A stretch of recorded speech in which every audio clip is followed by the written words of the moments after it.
அடிவாரத்தில் ஒரு மடம். அங்கே ஒரு சன்னியாசி இருந்தார். அவர்கிட்ட ஒருத்தர் வந்தார். சுவாமி, ஆசையை உதற நினைக்கிறேன், முடியல, ஒட்டிக்கிட்டே வருது அப்படின்னாராம். இப்படி உட்கார, ஒரு கதை சொல்கிறேன் அப்படின்னு சொல்லி அவர் சொல்ல ஆரம்பித்தாராம். அவர் சொன்ன கதை என்னென்னா, ஒரு ஊரில் ஒரு ஆள் இருந்தான். அவன் பேர் குப்புசாமி.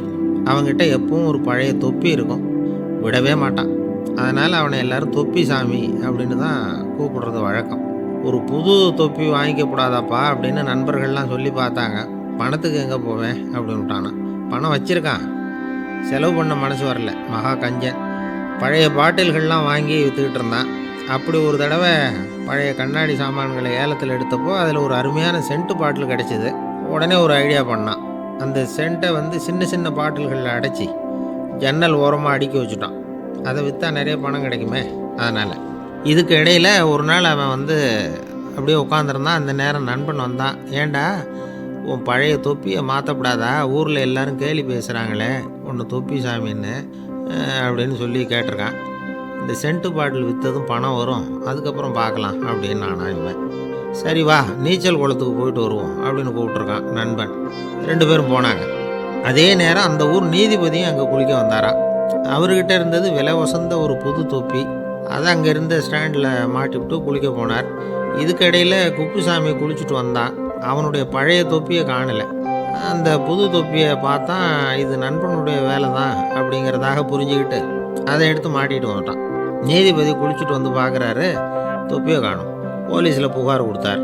அவங்க தேடினாங்க. ஒரு மூலையில் பழைய தொப்பி கிடச்சிது. அடடா, இது நம்ம குப்புசாமியோட தொப்பி இல்லையா அப்படின்னு நானா ஒருத்தன். உடனே அவன் வீட்டுக்கு தேடிட்டு போயிருக்காங்க. அங்கே போய் பார்த்தா புது தொப்பி அங்கே இருக்குது. உடனே அவனுக்கு 1000 ரூபா அபராதம் போட்டாங்களாம். அவன் பணத்தை கட்டிவிட்டு ரொம்ப எரிச்சலோடு வீட்டுக்கு வந்தான். பழைய தொப்பி கண்ணில் பட்டது. மறுபடியும், உன்னால் தானே எனக்கு 1000 ரூபா நஷ்டம் அப்படின்னு சொல்லி அதை எடுத்துக்கிட்டு அப்படி போயிருக்கான். அந்த ஊர் குளத்தில் வீசி எரிஞ்சிட்டு வந்துட்டான். அது மீன் பிடிக்கிற ஒருத்தன் கையில் சிக்கிச்சு. அவன் வர்ற வழியில் அதை எடுத்து வேகமாக வீசி எறிஞ்சான். அது நேராக குப்புசாமி வீட்டு ஜன்னல் வழியாக உள்ளே இந்த சென்ட்டு பாட்டில்கள் மேலே விழுந்து எல்லாம் உடஞ்சி நொறுங்கி போச்சு. குப்புசாமி பார்த்தான். தோட்டத்தில் ஆழமாக ஒரு குழியை வெட்டினான். அந்த தொப்பியை போட்டான், மூடிவிட்டான். இதை அடுத்த வீட்டுக்காரன் பார்த்தான். ஏதோ புதையல் தான் வச்சுருக்கான் போல இருக்குன்னு நினச்சான். போலீஸில் போய் புகார் கொடுத்துட்டான். மறுபடியும் போலீஸ் குழியை தோண்டினாங்க. பழைய தொப்பி மறுபடியும் வெளியில் வந்தது. எல்லோரும் சிரிக்கிறாங்க. அன்னைக்கு ராத்திரியே அந்த தொப்பியை எடுத்துக்கிட்டு நேராக புறப்பட்டான். ஒரு கல்லில் அதை சேர்த்து கட்டி குடிநீர் தொட்டி இருக்கும்ல, அதில் போட்டுட்டு வந்துட்டான். இனிமேல் என்ன பண்ணும் பார்ப்போன்னு. ஒரு நாள் திடீர்னு குழாயெல்லாம் அடைப்பட்டு போச்சு.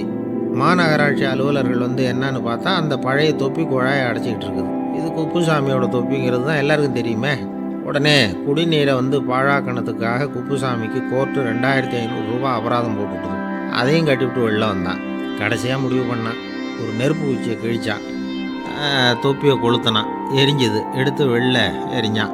கொஞ்ச நேரத்தில் தீ அணைப்பு படம் வந்துட்டுது. ஆமாம், இவன் எடுத்து எரிஞ்சது வெளியில் விழுந்து வீட்டு கூரையே பற்றிக்கிட்டு எரிய ஆரம்பிச்சுட்டுது.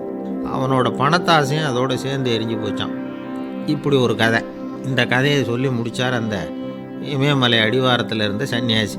இப்போ அந்த குப்புசாமி எங்கே இருக்கிறான்னு கேட்டார் எதிரில் இருந்தவர். இதோ உன் எதிரிலே இருக்கிறான், நான் தான் அந்த குப்புசாமி அப்படின்னாரான் அந்த சன்னியாசி.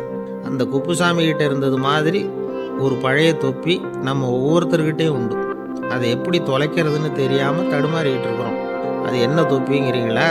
அதுதான் நம்மை சூழ்ந்திருக்கிற மாயை அப்படிங்கிறார் சுவாமி சின்மயானந்தர்.